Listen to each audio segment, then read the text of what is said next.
This meeting is being recorded.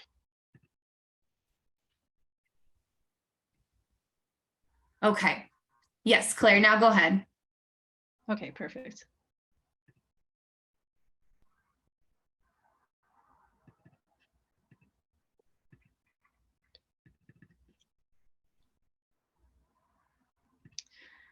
I'm actually at my computer. I think it needs to be updated or something. So I could just talk off of my end if that works. Sure, or you can send it to me and I can share whatever works better for you.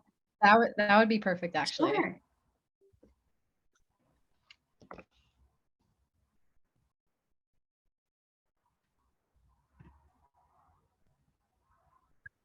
Okay, I sent it to you.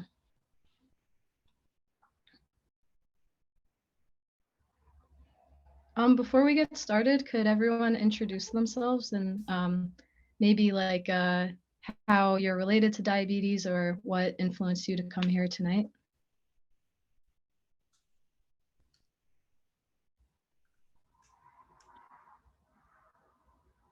I can go first, Claire. I've been a type 1 for 16 years, and I also struggled with eating disorders throughout college. So I think this is a great topic, and I think we're all going to get a lot out of it. Yeah, thank you, Sydney. I'm Juanita McCoy. This is my daughter Emma behind me.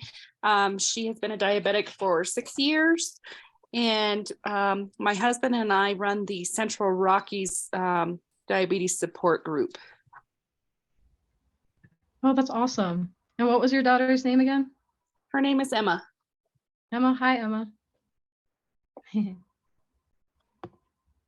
I am Daisy Van Zandt. I live in Denver. My 16-year-old daughter has type 1 and was diagnosed at age 7. She just turned 16 yesterday. And so we're just a couple of years off from college. And I'm curious to learn more. So thanks for having us. Oh yeah, yeah. That's an interesting time of their lives. So yeah, it's awesome. Okay. Next, I'm Aspen King.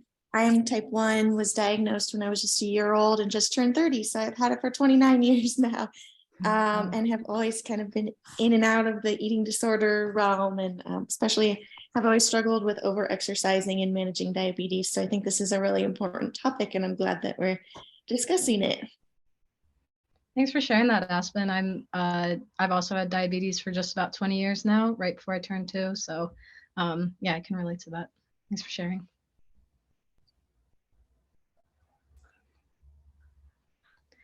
Sydney, were the slides able to be shared to you? Oh, perfect. Can everyone see my screen? Yes. Perfect.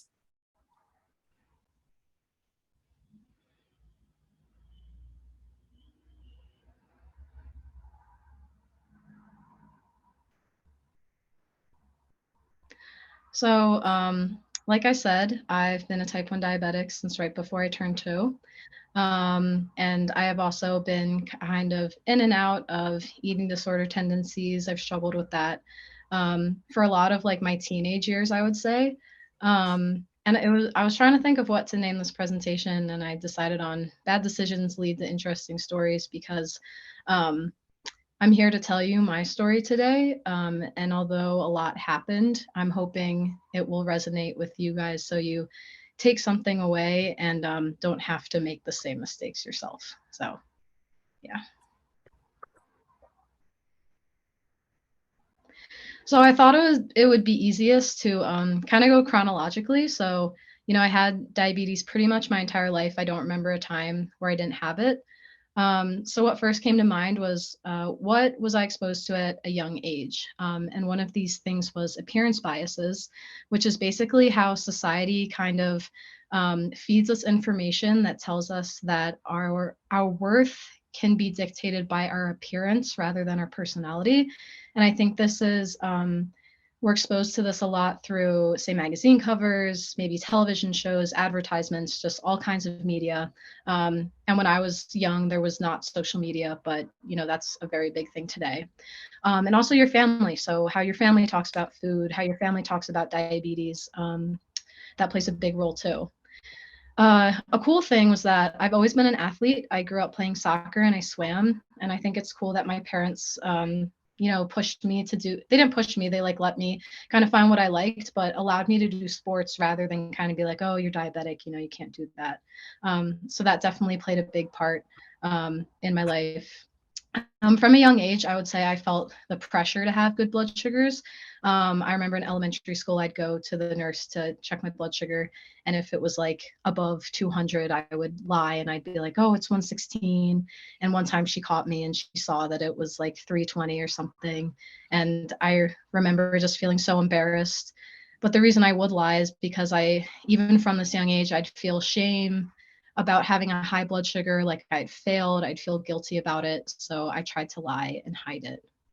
A big influence on me were health magazines that were either around the house or you'd see like if you go out to the stores, and there would be all these columns about like diet culture and exercise regimens. And I remember I was like 10 years old in 4th grade and doing crazy plank workouts like before and after school. And I remember hating it. And it's so crazy to me to look back at, I was 10 years old and I was doing that.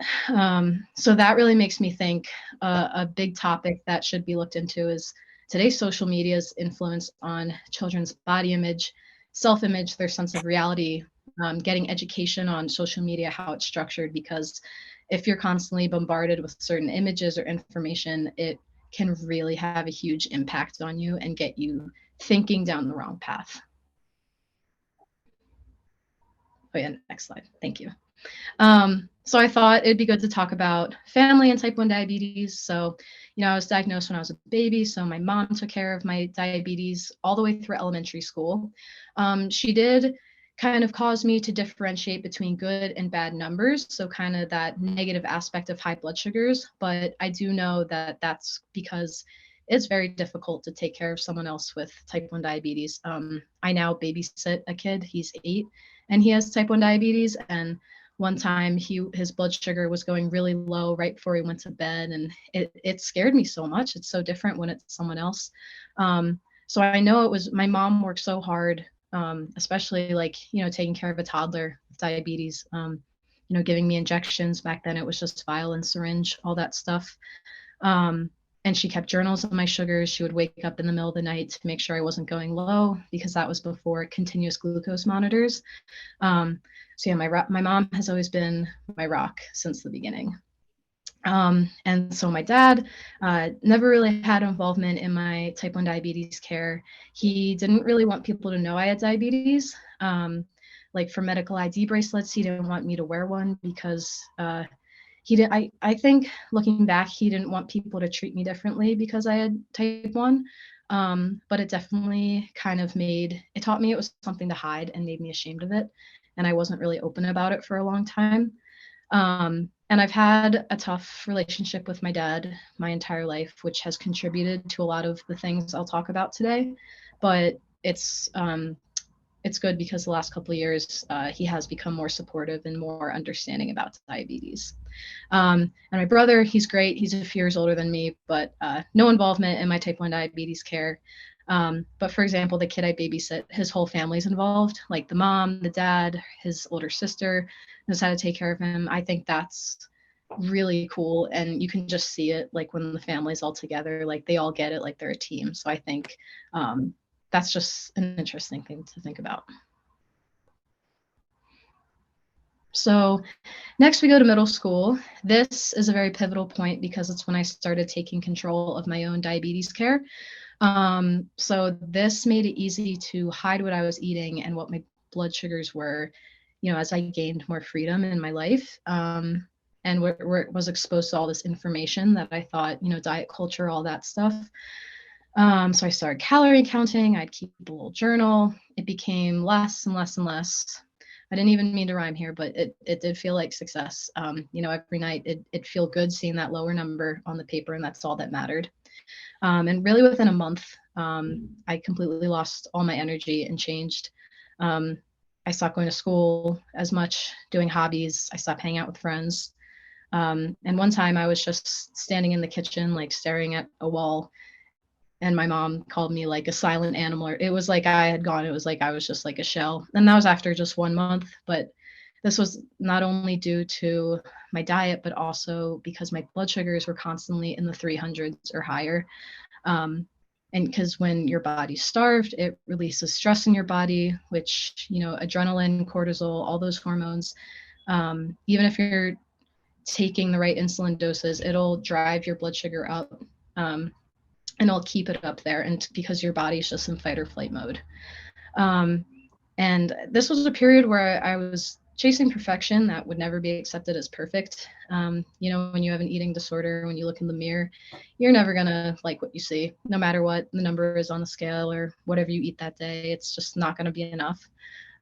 And I think a big part in this phase of my life was it was scary not being able to control my blood sugars, but I had very like black and white thinking. So it was like, if I can't make it perfect, it's not worth it, but I can control what I eat and make that perfect. And something that really sticks out to me is, sometimes my blood sugar would go low, especially because I wasn't eating that much. And I'd wake up at 3 a.m. and maybe have my blood sugar be like 55, something really low, but I didn't want to eat. I didn't want to break that perfect pattern. So I would just sit there and wait for my body to get stressed out and for my blood sugar to go up maybe to like 80 so I could go back to sleep. And that could take like 2 hours just sitting there like waiting. And that, it's like now I look back on that, I'm like, what was I doing? But that's how your brain can gradually just become so irrational, and it's like in survival mode. That seems rational. It's like, this will make me okay, so I'm going to do this. So within a few months, I think I started my calorie counting in about November, and by February, I ended up going to the Children's Hospital of Philadelphia. Obviously, my mom knew something was up pretty quickly, and she realized it was out of her hands. So I found a doctor who specialized in eating disorders, and this brings up a very interesting topic that I'm pretty passionate about, the paradox of eating disorder recovery with type 1 diabetes management, of how can you stop obsessing over what you eat when you still need to count carbs and calculate your insulin doses? Because, it's food freedom versus type 1 diabetes management. They directly like combat each other, psychologically. So at this point in my life, it was focused on one thing at a time. So the eating disorder took priority. The doctor just wanted me to get to a healthy weight. And at this time, I was like 12 years old or something. And even for someone who is a non-diabetic, going from a very low number of calories to my doctor wanted me to eat 3,000 at the time, your body shuts down after you haven't eaten enough for so long. And it kind of wreaks havoc on your body as it's relearning to process everything and to function again. Your hormones go crazy to readjust, and that makes your it directly impacts your blood sugar. So my blood sugars were terrible at this time, but again, it was like focus on one thing at a time, just focus on the eating disorder. What I wish someone had told me or guided me towards at this time was, once I was physically healthy and starting to heal a bit mentally, I wish I dug deeper into the mental side of it. So why did I stop eating? And why do I find comfort in the eating disorder? Because I think if I had, and I mean, I was still very young and unable to process a lot, but I think if I had looked into this maybe even a few years earlier than I did, it would have saved me years from bad habits and turning to bad coping mechanisms. Because it took me years to realize that the eating disorder was also a form of comfort, because I could control what I ate when I felt I couldn't manage my blood sugars or anything else going on in my life. So yeah, I guess that's my advice, or what my perspective is, just like that mental side and the source, the origin of these behaviors is really important to figure out to help yourself heal. So then we go to high school. This is where I really experienced a lot of diabetic distress. This is strong negative feelings like being overwhelmed, angry, frustrated about diabetes. A big thing is feeling controlled by diabetes. You know, it's like a 24/7 job. It never lets up. It can get really frustrating really fast, especially when you don't feel like you have the tools to handle it. Um, and depending on your community and stuff, you can feel very isolated or alone with diabetes. I mean, I had a great close group of friends in high school, but none of them were diabetics. So I think when I was really struggling with this, sometimes I joke about it with them, but I didn't have anyone to really turn to and be like, how do you do this? How are you managing this? How do you keep doing this day in, day out? And something, or this was also a period where I really avoided my diabetes management activities. I would still take my insulin, but I wouldn't calculate my doses, and I would go kind of on the lower side of doses because I was afraid of going low and having to eat unexpectedly. I was like eating a healthy amount at this time, but I just had I was afraid of being forced to eat because of my diabetes. That was a big thing that really freaked me out. I didn't want to eat because I had accidentally made myself go low. And something looking back that's really resonated with me is that I never felt more controlled by my diabetes than when I didn't manage my blood sugars and take care of myself, because this was like if my blood sugars were constantly fluctuating, I didn't feel confident to go give a presentation or go out and play soccer with my friends or something because I didn't know what was going to happen. And I was just constantly stressed and scared. And then this made me angry and overwhelmed about it. So it was just a bad cycle. This all led to intense shame. I couldn't unpack. It all felt like it was all balled up kind of. And then I turned to some unhealthy coping mechanisms and basically shut down and waited for something to save me rather than do the work myself. And like I said, it's just a kind of a cycle, a snowball. High blood sugars lead to shame about that, lead to poor self-care. I wasn't doing well in school and sports, which led to more shame. During this time, I knew I wasn't living to my potential, but it was easier to do nothing and to just tell myself I wasn't capable of doing any of these things rather than do the hard work and manage my type 1 diabetes, take care of myself, and then succeed in school and sports and be open. It was easier to just stay stuck and to not do that. And so this led to more poor self-care, poor mental and physical health. So then we come to rock bottom, where it was when my freshman year of college, the first semester. First day of college, I moved in. I'd been nervous all summer, but everyone else was going to college. So I was like, okay, I got to do this, pretending to be all relaxed on the outside. Second day of college, there was breakfast at the dining hall. It's automatically a little stressful because it's all different food. It's not food from home. I don't know how it's going to affect my blood sugar. I remember I ended up eating some granola or something, and my blood sugar went up to the meter just read HI. It was too high to even read a number. That freaked me out. The eating disorder anxiety kicked in, all a flood of spiraling of thoughts of how am I going to do this at all? And I just shut down and I went to my dorm and I stayed in my bed all day. And then the third day of college, stayed in my bed all day. And my roommate would come back, and we didn't know each other. So she probably thought she knew something was wrong, but it was just, I wasn't getting up. I wasn't going to any of the activities or anything. And on the fourth day, my RA came in because my roommate had said something and saw that I had been practicing self-harm and other behaviors. And they called an ambulance. Luckily, everyone in the dorm was at a welcome week activity or something. And I had to get in this ambulance and go to the emergency room psych ward. And they ended up letting me go home because of my relationship with my mom. Like I said, my mom is my rock. And they knew I could heal and be supported by my mom. And upon returning home, I knew it was time for a change, because that was a really big moment and day where I knew I had to start taking care of myself.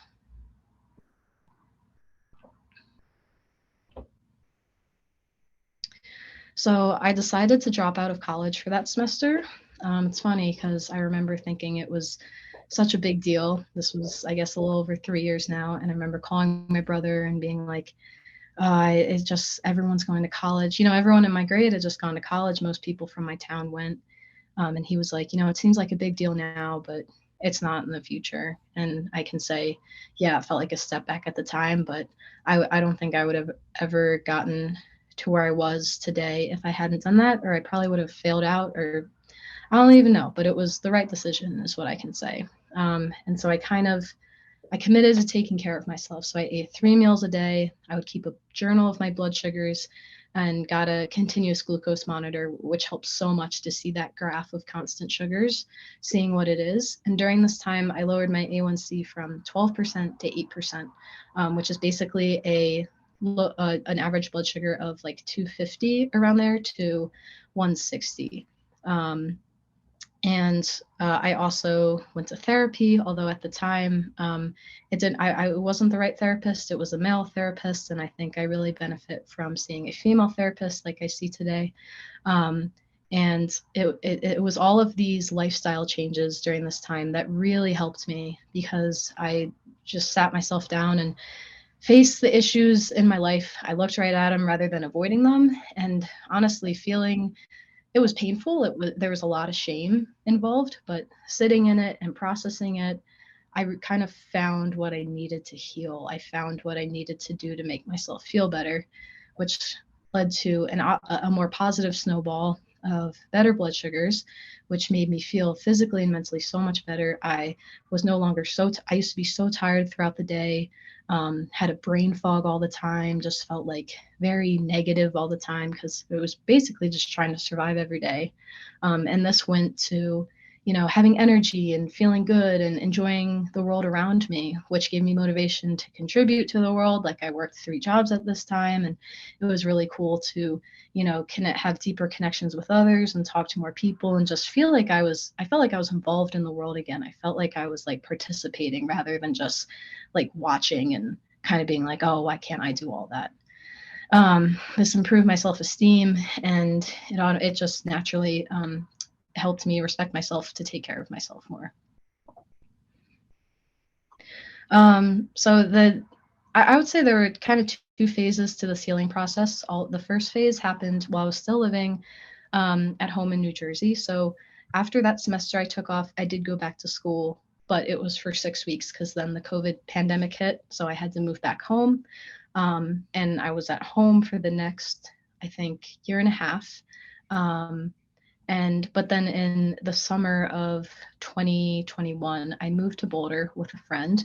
And that helped a lot, because my home was an environment of shame and guilt. And I think getting that freedom of finally being able to not constantly be in that bubble helped me progress even further. So during this time, I lowered my A1C to 7%. And I also learned during this time that like part of enjoying life is managing your blood sugars, because it makes you feel good. But I did have a phase where I'd like freak out if they went over 200. I think that was also partially due to because I had high blood sugars for so long. I was scared of, like just the, what's the word? The damage that can come from having high blood sugar. So I was kind of freaked out about that. But as I became more consistent with good blood sugars, I realized, sometimes it's going to go to 300 or something because you eat something and you can't control it, and that's okay. And it's really nice finally being at that point where I'm like, okay, it'll come back down. It'll be fine. And during this time, I also transferred to CU Boulder. I started going to therapy again. I had to try a couple therapists before I found one that has helped me so much, so much. But a big part of this is also the positive connections I've built at Boulder. I had those connections at home, but again, that couldn't really outweigh the environment I was living in. So getting out here and getting involved at school and also the therapy helped me heal from the shame I was carrying, because I struggled a lot in middle school and high school, and I'm not necessarily proud of who I was, and I didn't really do a lot that I was proud of, but I was using the tools and the knowledge I had at the time, and I did eventually make myself out of it. So I've learned to let go of that shame of that. Another big thing is because I feel like body image is kind of a constant recovery, is if on those bad days, rather than thinking, just like kind of generally thinking like, oh, I'm fat. I think I feel uncomfortable in my body today, because that's really what it feels like. It's just like, I just feel uncomfortable in my clothes and my skin, no matter what I do. So I'm like, okay, this is mental. This normally just goes away the next day. And that's helped me a lot. Um, and then, yeah, all this healing has taken, my focus has completely flipped. It's gone from internal to, what am I eating, and all that stuff, to passions and hobbies that make life so enjoyable.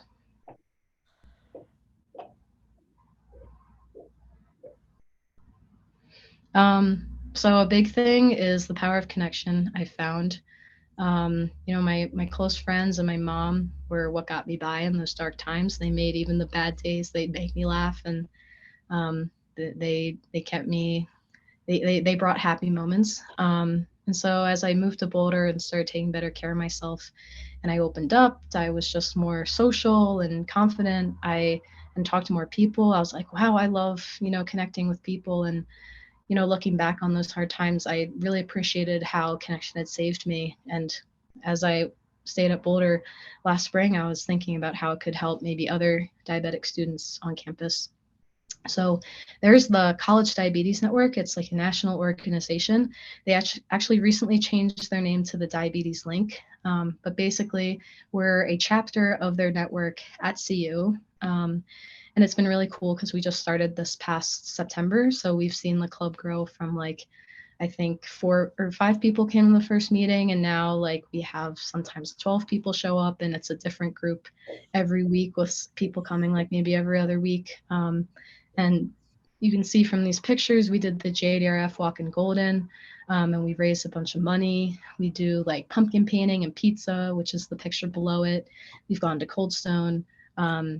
It's just been really cool and really rewarding to see these students come out that have become my friends. And, common struggle creates community and resilience, because it's like even though everyone's struggling with it and maybe not everyone's in the best spot, when you're around people who also are fighting the same thing, and you see them not only like living their lives and doing cool things, but also like, they're struggling, they'll say like, it's like, my blood sugar is going high, it's annoying. Like it just really makes a difference. It helps. So kind of to wrap this up, I think I've had a lot of time to reflect the last year or two. The connection piece, creating the diabetes club has been huge. I created an intramural soccer team here, which has been just like very rewarding to bring people together and fun. And I also recently became a personal trainer at the CU Rec Center, and also pushing for that atmosphere of, loving your body and exercising for the right reasons, for fun. I'm on a planning committee for the body image awareness event all month of February at the rec center, which is really exciting because college is just a very crazy time where you're just bombarded with so much information, and it's really easy to fall into the idea that you're supposed to look a certain way. So that's been really cool. And I also work at health promotion at CU, where I've met some of my closest friends here, and we do presentations and tabling events about mental health, self-image, substance abuse. And I actually recently got us to do a type 1 diabetes awareness tabling event last week, actually. So I guess to wrap it all up, it was very strange to make this presentation because I feel weird talking about myself. But it's brought me the biggest, it's just a big passion of mine, and it feels like a big purpose, because if I can, if it resonates with anyone else or gives them a piece of advice that maybe they could hold on to, just think that'd be cool. So yeah, that's it. Great. Thank you so much for sharing your story, Claire. I'm sure a lot of people can relate, and I think it's so impactful to talk about personally what you go through. I want to open up the floor to anyone, if anyone has any questions, or if anyone has anything they want to just get out there. This is a good time. Can I talk a minute? Sydney, I know you're not seeing me. I'm Pat McAllister. Hi, Pat. Hi. Claire, I really appreciated what you were saying. I've been a diabetic for 75 years, and my beginning was very different than most people's because we had nothing. I particularly wanted to hear what you had to say today because being a diabetic as long as I have been, it's played a number on my digestive system.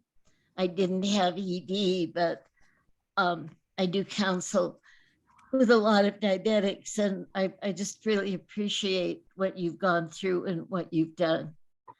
My beginning was I wanted to see another diabetic to see what it had done to them. I'm from northern Montana. There were no other diabetics. I never got to do that. So I think God let me live this long so I can be that to others what I didn't have. But thank you for everything you said. Thank you for sharing that too, Pat. Yeah, it's crazy, how far the technology has come over the past few decades. And yeah, I think a lot. I mean, I know I transferred to CU Boulder from the College of New Jersey, and I knew I would have loved to have had a type 1 diabetes group there. And a lot of students jump at the chance to join because it is really helpful to know someone else. But I'm really glad you were able to come today, and thank you again for sharing that. Thank you.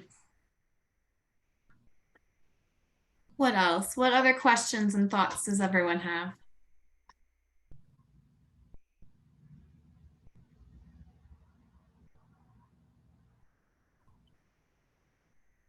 I just want to commend you for your vulnerability. That was a lot to share. And so succinctly, even though I know it didn't feel that way in your life during that time, it probably felt like it was never ending black hole. So you did a great job of wrapping that up. And I can definitely relate, because I think a lot of our kids are just dealing with so much mental health now, and then you add diabetes to it. And, and as a parent, thank you for thanking your mom. That makes me cry because we work really hard and we don't always hear that. So I'm so glad that you recognize that. And, we are kind of where you were. So you gave hope today. And I know it was hard. So thank you. Oh yeah, of course. Thank you for sharing all of that. And yeah, when I babysat that kid with the type 1 diabetes, his name's Austin, and his blood sugar went so low and he had to chug a juice box, and he had already had a big meal and he ended up throwing up, and I felt so bad.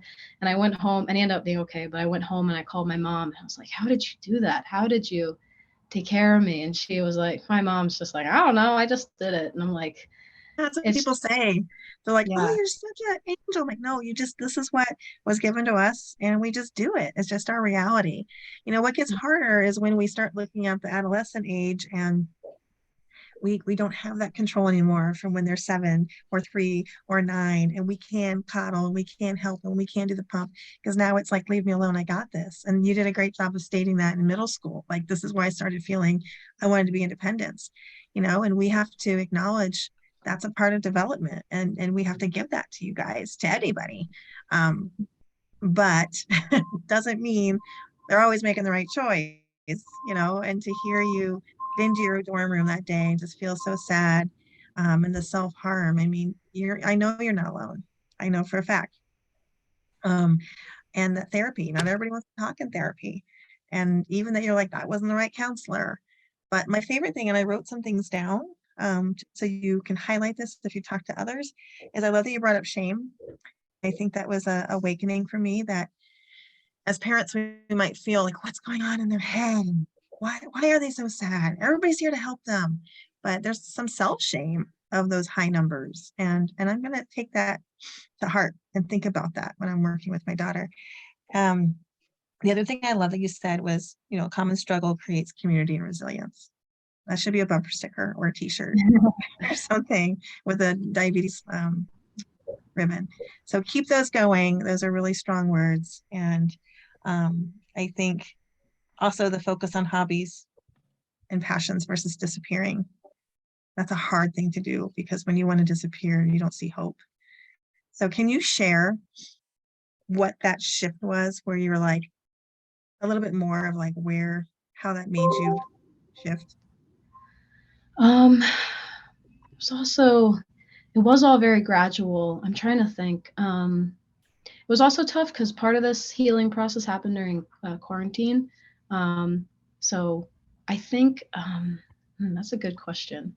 I've always had, since I was a kid, I always had a hobby, like reading and writing, and always loved to play sports. And I think the shift happened definitely a month or two into my blood sugars coming down a lot, because it was similar to the eating disorder where I was in just such a mental fog. When you're 350 all the time, you do not feel good. I would still go to swim practice in high school because I loved seeing my friends, and that was kind of my only outlet, but I felt so sick during it. So I think the first kind of where it started the flip was where I physically felt better. And it was really just a gradual process. I feel like I also really lucked out moving to Boulder and finding such a great community. I think, I didn't find a therapist I liked until 6 months ago, where I had already felt like in a much better place. I think what really, really helped me was the positive connections in my life. And as I just became kind of happier and more fulfilled from those connections, I just felt kind of at a baseline happier, and that in my free time I wouldn't sit and feel sad, but I would like think about, oh, I want to do this and I want to do that. I don't know, that's a hard, I can't, I don't know like the exact No, it point. sounds like you just got to a better stable place. So once you became more stable, then you were out of that fog and you could see that a little bit more. Yes, yeah, exactly. Makes sense. Yeah. I also wanted to say, if your daughter ever needs to chat with the type 1 diabetic or anything, like, I will put my email in the chat, and I'd love to meet her. So just know that resource is available. That state where she doesn't want to talk to anybody, I don't want to talk. They don't get it. So don't take it personally if she doesn't reach out, but I will share. Oh, I know. I was the same way. And I wanted to say also the self-shame part of it. I think I also denied that for a long time. Like, I knew it was there and it was part of that knot of stuff that I couldn't untangle. But looking back, I'm like, oh yeah, I was ashamed. And Yeah, that was a big aha. Mm-hmm. Because we want to blame everybody else. We don't always want to look in the mirror. Yeah. I wish I could offer more advice for your daughter. But if she's got a good mom taking care of her, that's what, like I said, my mom is my rock. So that makes a huge difference. Well, it sounds like it. I'm sure your mom had some tears too. So yes. Just tell her good job for this mom to hers. Yeah. I will. And I think somebody else had something in the chat. So I'll let you guys chat. Yeah, Juanita just said she had to leave, but she wanted to thank you, Claire, that her daughter is a junior in high school, and this is just another perspective of what she might experience. Oh, awesome. And then, Claire, I had a couple questions written down that we could go over. One question was, what are some ways that people have supported you in your journey that you have found really helpful? Well, I think back in high school, my friends would help me kind of I guess joke about it a little bit, like I would always drink coffee before swim practice because I was so tired from the diabetes. They didn't know that I was taking such poor care of my health, but they would always just lift me up and joke around about it, which I actually, and not in like a mean way, but where they knew I was comfortable with it. And I found that to be a help. When I moved out to Boulder, I also met my current boyfriend who has type 1 diabetes. And that, I should have mentioned that in the presentation. That was huge because he has never had eating issues or experienced diabetic distress. So seeing his habits and seeing how he wouldn't freak out when his blood sugar would go low or high. It just kind of exposed me to that, and kind of I was like, oh, okay, so yeah, things will be okay if my blood sugar goes high. I would say I was already like pretty far along healing before I met him, but that also like helped a lot. I'm seeing that too. And I'm trying to think of I think just sometimes you need to talk about it, sometimes you don't. And I think the way people supported me through all this is the same way people support anyone going through something hard, just listening or giving advice when needed. Absolutely. Thank you, Claire. Mhm. And then what are some coping skills that you have found helpful when you said that when you're feeling insecure in your body, you say, well, I feel uncomfortable in my body. What are some other coping skills that have helped you in those times? That's a good one. I think consistently I'll feel better because I will do things with the right intention. So say, because I also had a period of exercising for the wrong reasons, but I finally found that piece of being like excited to see what my body can do, and also fueling my body right. So it feels fun. It doesn't feel like work. So I think running and lifting weights has been really fun. It just makes my day better, and I do it with my friends sometimes. And it's really a big aspect of that is the intention, because it really wasn't until the last year and a half where I was at that point. But just truly feeling that intention makes it a good outlet. And then also I think, just good coping mechanisms. I think, just surrounding yourself with good people. I think that has just really changed my life. Yeah. Fantastic. And then one last question for me. What is some advice that you would give your younger self? Oh, yeah. Wait, I actually wrote down an answer to this. I'm just going to get it really fast. Absolutely. I love that.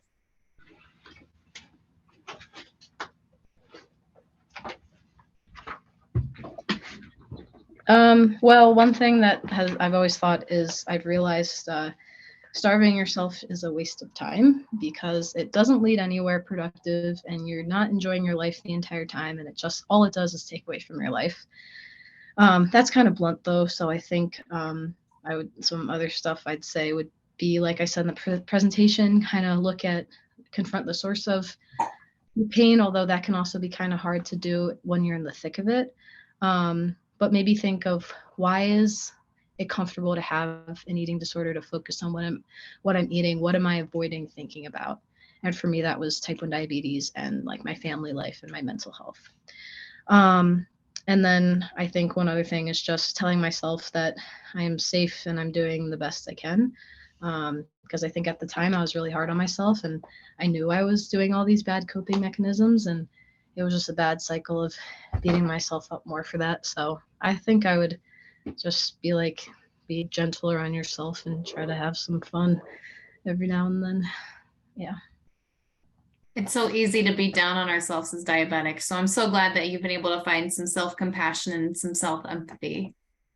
Yeah. Thank you, Sydney. Any other questions or thoughts anyone wants to put out? I'm gonna drop some eating disorder resources in the chat. I just want to say thanks, Claire. Your story is really powerful and it does resonate. You said something that really struck me because it's something that I always think, but I've never been able to verbalize, the idea that when you have a low blood sugar, you don't like feeling forced to eat something. And I think I've tried to explain that to people before, like my parents, like, I don't want to eat right now. And, you kind of get down on yourself. So it's reassuring, I guess, to know that other people have felt that way too. No one understands what mode where I know I have to eat something to survive, but everything else in my brain is telling me not to eat right now. And Daisy, also, thank you for sharing your story as a parent, because I know that was huge in my life too. My parents just being wonderful. So it's nice to hear so many different perspectives that really resonate. Thanks for sharing that, Aspen. I'm glad that you were able to take away something from this. And that's absolute, like the, not wanting to eat when your blood sugar goes low. That's, oh my gosh, that years and years of my life were spent being so frustrated over that. And it was really hard, but it was just kind of like every time I'd be like, okay, I'll eat something. And then I saw how I could just go right back to what I was doing and not be so upset about it. But it's definitely a hard process. So it's cool that you're working through that too. And yeah, no, a lot of people feel the same way.